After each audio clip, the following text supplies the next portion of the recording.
반갑습니다. 스케치TV입니다.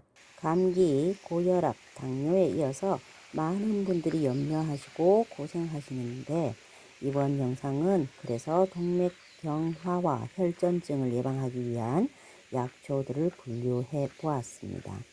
약초마다 다양하게 함유하고 있는 성분들이 많아서 일부 질환에는 중복될 수 있지만 가족력이 있거나 생활 습관으로 인해서 특히 염려되는 질병이 있다면 그것에 대비하여 미리 공부를 해 두셨다가 평소 등산이나 기타 다른 방법으로 구할 수 있는 약초가 있다면 챙겨서 조금씩 드시라는 의미에서 제작하기 때문에 질병이 있어서 약을 복용하시는 분들은 반드시 전문가의 상담을 받으셔서 섭취를 하시되 영상이 길어져서 따로 복용 방법이나 채취 방법 등을 자세히 설명하지 않고 있기 때문에 공부나 전문가의 상담을 통해서 활용하시기 바랍니다. 동맥경화와 혈전증에 좋은 약초는 크게 7가지인데요. 그럼 바로 시작하겠습니다. 개똥나무, 해동, 섬엄나무로도 부르는 돈나무는 고혈압에서도 다루었던 섬엄나무과의 상록성 화렵수로 남쪽 섬에서 자랍니다. 꽃향기는 향기롭지만 열매가 맺힐 즈음에 기분 나쁜 냄새를 풍긴다고 해서 제주도에서는 똥나무라고도 한다는 설과 열매에서 분비되는 달고 끈적한 액체를 곤충들이 먹으면서 지저분하게 만들어서 똥나무라고 불렀다는 설도 있습니다. 돈나무는 엄지식물이기는 하지만 양지에서도 잘 자라는데요. 특히 소금기에 강해서 방풍림으로 식재되어 왔습니다.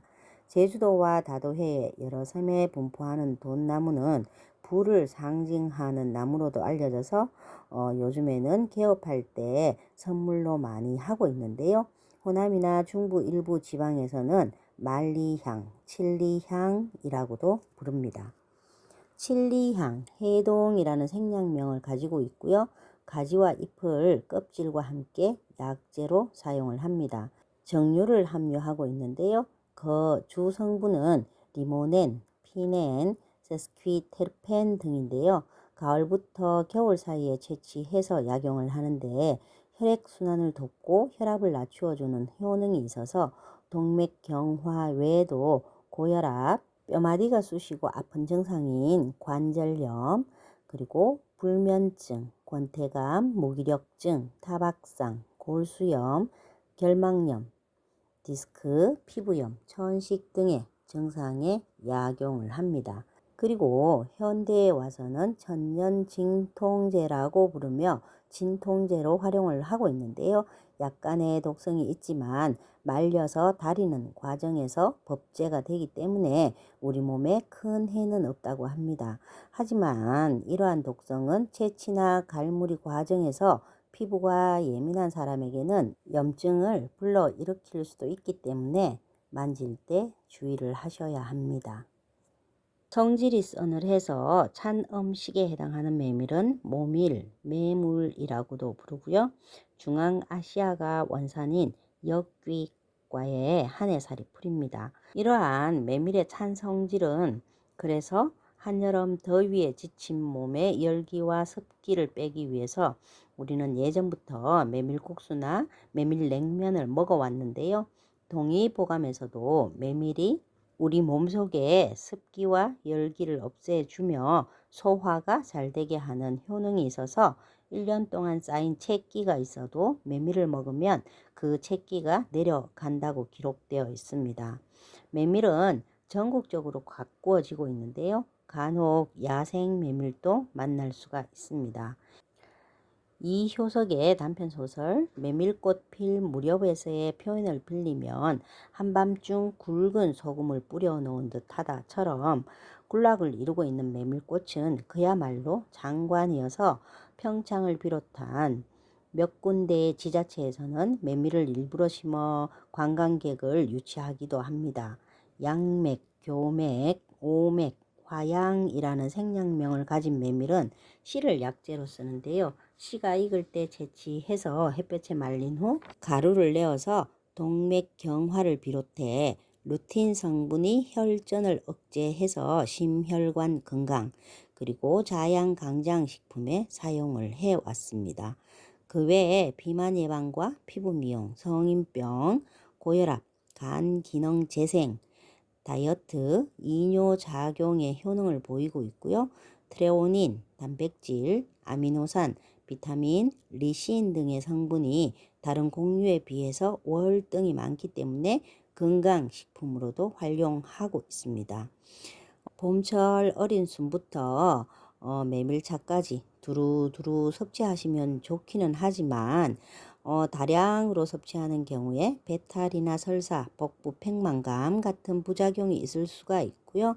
드물지만 일부 사람에게는 알레르기 반응으로 입이 붓거나 두드러기 증상이 나타날 수 있기 때문에 주의를 하셔야 합니다. 은행나무는 주목과 함께 지구상에서 가장 오래된 나무들 중 하나로 잎과 열매, 뿌리와 껍질까지 약재로 사용하는 은행나무과의 낙엽 교목입니다. 우선 은행엽, 백과엽이라는 생략명으로 부르는 은행잎은 누렇게 물들기 전에 채취해서 약용을 하는데요. 진코민의 원료인 장코플라톤이라는 성분이 혈류를 좋게 하고요. 혈전을 없애주고 혈액의 노화를 방지하여서 동맥경화와 고혈압 그리고 가슴 울렁증, 협심증, 기침, 천식, 간염, 설사, 대하증 등에 쓰고요. 열매는 티아민, 리보플라민, 니아신, 엽산, 판토텐산, 피리독신 등의 비타민 A, C, B군, E 등이 다양하게 함유되어 있고 각종 아미노산과 칼슘, 아연, 망간, 구리, 인, 마그네슘 등 미네랄이 풍부해서 두뇌에 좋다고 합니다. 그래서 기억력, 인지 능력 및 치매 예방에 효능을 보이고 있고요. 기침, 가래가 많은 천식, 임질, 과도한 성행위로 정액을 많이 소모하거나 피로, 갈증, 마른 기침이 있을 때 좋다고 합니다. 하지만 은행 알에는 독성이 있어서 어른은 하루 10알, 그리고 어린이는 2~3알이 적당하다고 하는데요. 이를 권장량을 넘겨서 복용할 경우에는 두통이나 현기증, 심장불안 등의 증세가 나타날 수 있다고 하니 권장량이라고 하더라도 이러한 증상들이 있다면 섭취량을 줄이시는 것이 좋겠습니다. 뿌리는 9월에서 10월 사이의 가을에 채취하여 껍질과 내피를 분리해서 사용을 하는데요. 폐장의 열로 인해서 해수나 호흡 곤란이 있을 때 효능이 있고요. 만성 천식성 기관지염에 좋고 항이뇨 작용으로는 야뇨증이나 탁한 소변을 치료해 준다고 합니다. 그리고 여성에게 흔한 질염과 냉이라 하는 대하증과 함께 결핵균에 대한 억제 작용도 있음이 밝혀졌습니다.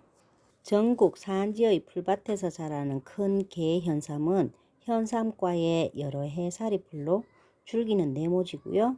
약간 붉은빛의 기운이 감돕니다.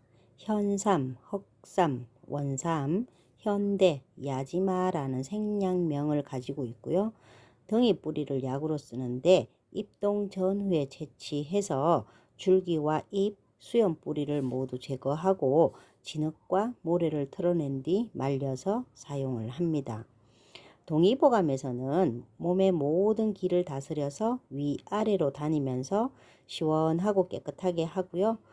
또 기의 흐름을 돕고 신장에 열이 있을 때 폐렴이나 결핵, 고혈압, 인후염, 마른 기침, 식은땀, 기력이 없을 때와 불면증, 또 코피, 종기나 피부 발진의 치료약으로 처방되었다는 기록이 있으며 다른 한의서에는 해열, 해독, 소종 등의 효능이 있어서 가슴속 화기를 풀어주고 가슴이 답답하고 목이 마르는 증세를 다스려 혈전증을 포함하여 열병으로 속이 답답한 증세, 고혈압, 편도선염, 임파선염, 결핵성 임파선염, 인후염, 기관지염, 식은땀과 토혈에 사용한다고 되어 있습니다.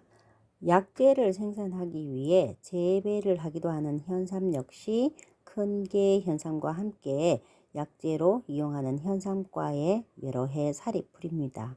산과 들판의 양지 바른 풀밭에서 자라는 현삼은 현삼, 원삼, 흑삼이라는 생략명을 가지고 있고요.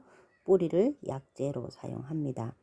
역시 입동 전후에 채취해서 잘 정리한 후에 말린 후 사용을 하는데요. 혈전증을 포함해서 고열로 가슴이 답답하고 목이 마르는 증세, 고혈압, 편도선염, 임파선염, 결핵성 임파선염, 인후염, 기관지염, 토혈, 식은땀과 림프선염 등의 효능을 보인다고 기록을 하고 있고요.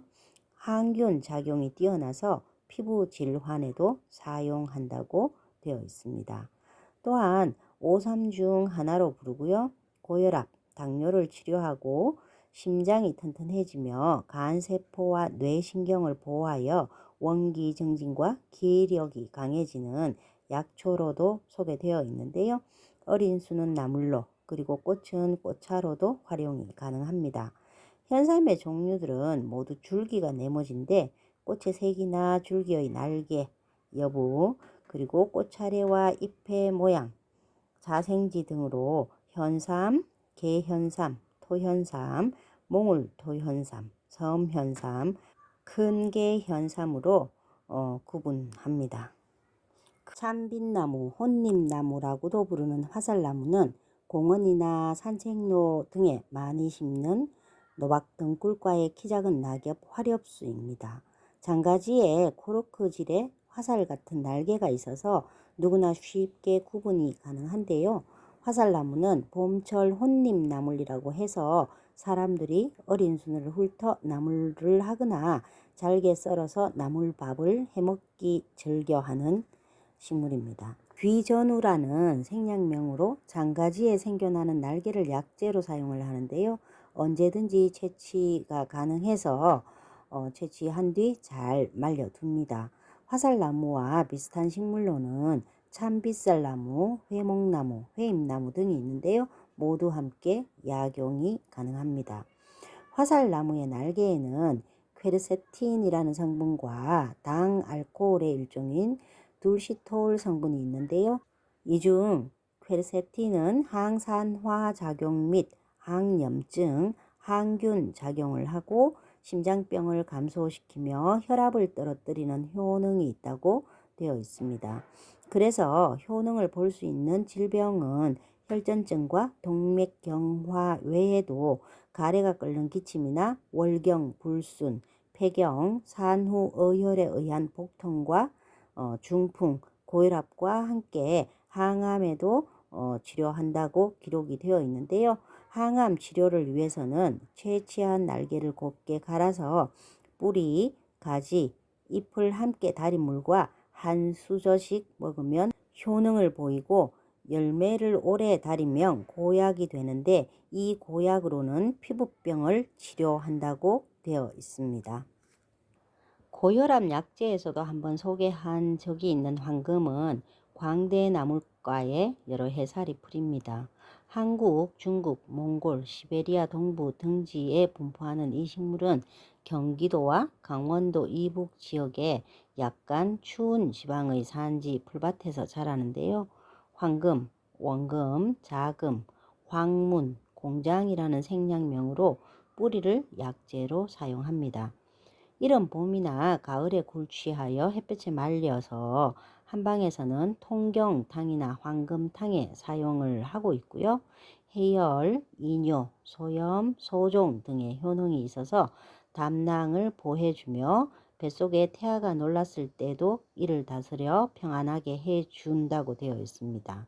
그래서 동맥경화 외에도 발열, 고혈압, 담낭염, 황달, 위염, 장염, 이질, 태동불안, 가슴과 겨드랑이 밑이 답답하거나 속이 결릴 때 그리고 몸이 심하게 달아오르는 증세 등에 처방을 했습니다.